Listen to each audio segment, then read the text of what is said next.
Story time, story time. Oh, oh, oh, it's story time. Story time, story time. Let's read a book! Hello and welcome to Storytime. Tonight we are going to read Otis and the Kittens. It was hot and dry on the farm where the friendly little tractor named Otis lived. Otis couldn't remember the last time it had rained. Farmers all over the valley grew more anxious by the day. Water was in short supply, the ground was hard, and the corn stalks were half as tall as they should have been. Otis spent his afternoon out in the sweltering fields with the farmhands baling straw. Once the load was full with a puff and a chuff, Otis would pull the wagon into the old barn by the bend of Mud Creek. The farmhands would use a pulley to lift each bale into the loft, where it would be stored for the long winter to come. When the sun had gone over the hill and work was done, Otis was ready to sit in the shade and rest, but not Otis's friend the bull.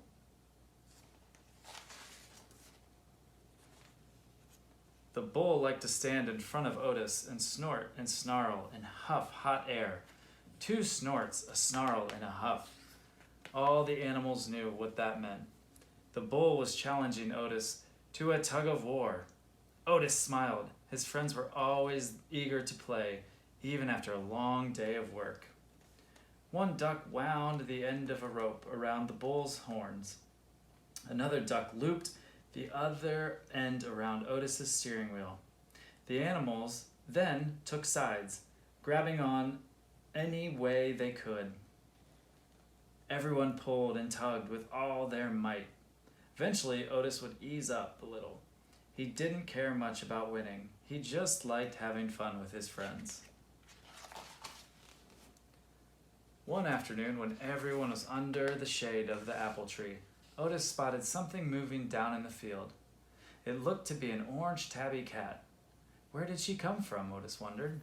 He watched as she ran towards the old barn, and there he saw something that caused his engine to sputter, a swirl of smoke. Otis raced to the barn with the animals following behind. They discovered flames coming from the loft inside the old barn. A fire! The barn was filled with brittle, dry straw, and Otis knew it wouldn't take long for it to burst into flames. Just then, the tabby cat appeared in the barn window. With a puttedly chuff, Otis rushed into the burning barn. Inside, the flames were growing and smoke was forming a dark cloud. The cat was pacing back and forth, high above on a rafter. Otis chuffed for her to jump down, but the cat wouldn't budge. Instead, she stared down at Otis and belted out the loudest meow Otis had ever heard. What was she trying to tell him? Suddenly, Otis heard a tiny meow from the hayloft, and then another tiny meow, and another, and another, and another, and another. At once, 5 furry little heads popped up and stared down at him. Kittens! As the flames blazed overhead, Otis stood on hind wheels and stretched the edge of the loft. To a chorus of tiny meows, one by one, the kittens hopped down. The farm animals cheered as Otis emerged from the burning barn with kittens all over him.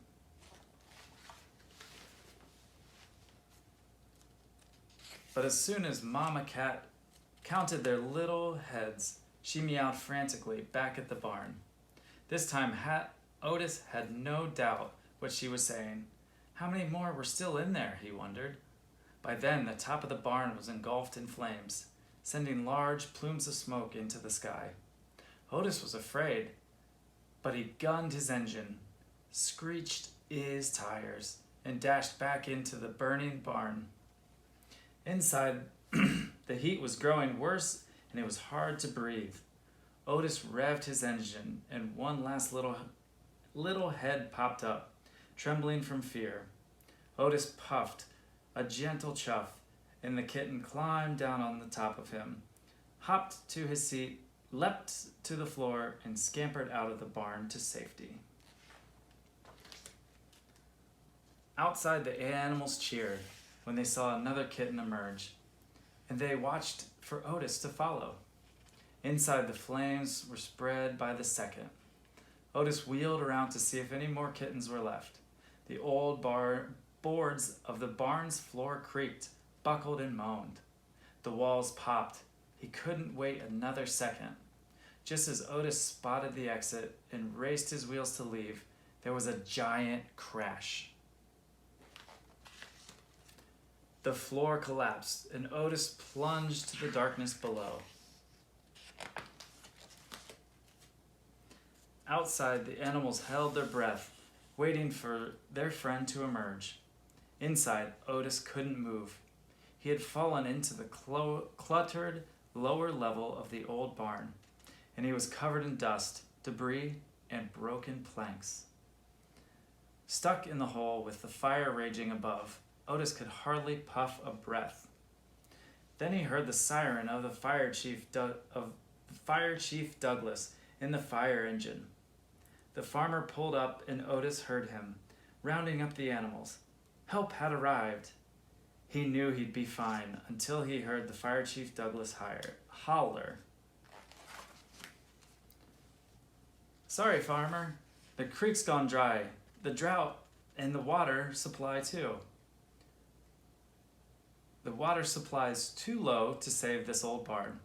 As long as everyone's safe, we'll have to let her burn. Underneath the pile of broken boards and dust, Otis couldn't see a thing, or move a gasket, and his heart sank deep inside his engine.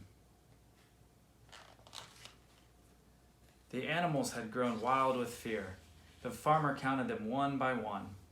They were all safe and sound. He couldn't figure out why they were acting so crazy. Suddenly, the little calf bolted for the barn door. Her friends followed right behind. Inside the fiery barn, they spotted Otis stuck down in the hole, covered in boards and dust.